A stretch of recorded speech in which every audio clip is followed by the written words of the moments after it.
What happened when you then get in a van and you are taken to a police station? What happened there? The journey in the van took over an hour because of the M25 being closed. I was handcuffed the entire way. My devices, everything was taken from me. And I was then, we got to the police station and I thought, phew, we're here.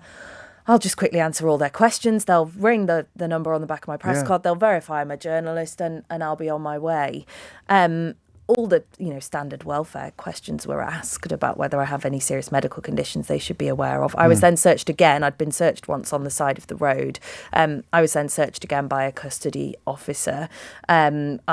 I didn't have to get undressed. I had to take my shoes and socks off, but that was as far as that went. But my DNA swabs were taken inside of my mouth. All my fingerprints were taken. Handprints were taken. I had mugshots taken as well. I had to remove all of my jewellery, and that was all checked in as well. And then I was led to a custody cell. And throughout this, of course, your phone had already been taken from you, so you had no way of reporting back to Nobody colleagues knew. or In fact, letting us know you were safe, having been up a bridge 10 minutes previously. At one point, LBC reported me as a missing person because they just no one had heard from me. You were?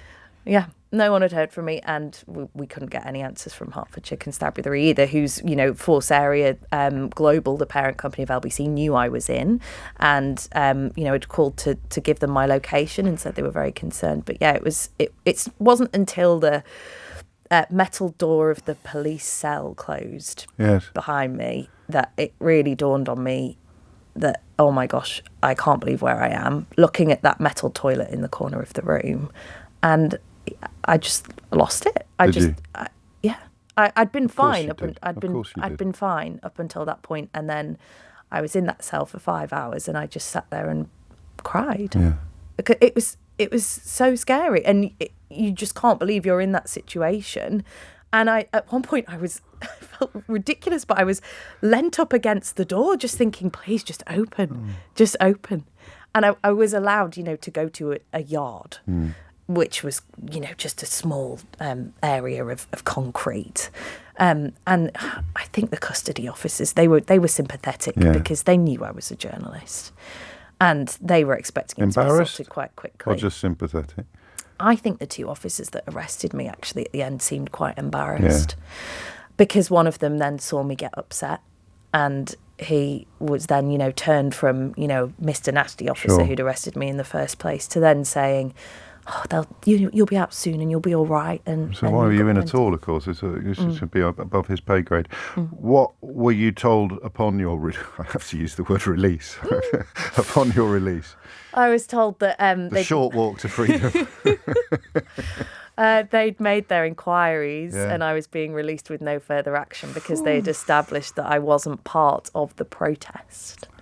It took them 5 hours, apparently, to verify the number on the back of my press card and to make a call to LBC and do their cross-checks that I had never been involved in an arrest before. And there we go. That's lucky. I mean, that's the tension here now, isn't it? Because understandably, people are outraged by the treatment you received and the two other people arrested as well, Baroness Chakrabarti, who used to head up Liberty, saying on LBC earlier that they are effectively shutting down free press, the free media in this country. The fact that you produced your press card, which my late father, Charlotte, used to remind me of the importance of having your press card with you at all times, even if, there's some sort of incident and you're on the scene first, you can get the police to talk to you by showing it. That was the idea.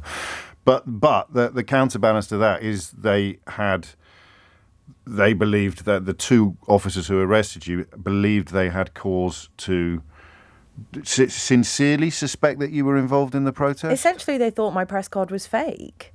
They must have done. Because or you were a journalist activist, perhaps? Yeah. I'm just thinking out loud. But it has the name of the company that I work for on the press card, and I explained who I was, and it was terrifying, and they knew I was a journalist. And that is, of course, the point at which I'm duty bound to remind everybody listening that the government currently want more powers to police peaceful protests of this kind. It's good to have you back, Charlotte. I shall bake you a cake with a file in it. Thank you. This Christmas. And are you okay? Yes, I am. I'm all right, thank you. And yeah, everyone's support's been brilliant. Dare I suggest that you got told off by your mum? She was so worried. There you go. She was, but yes, she's furious at the situation. But yes. Well, you did nothing. As you know, you're just doing a great job, as you always do.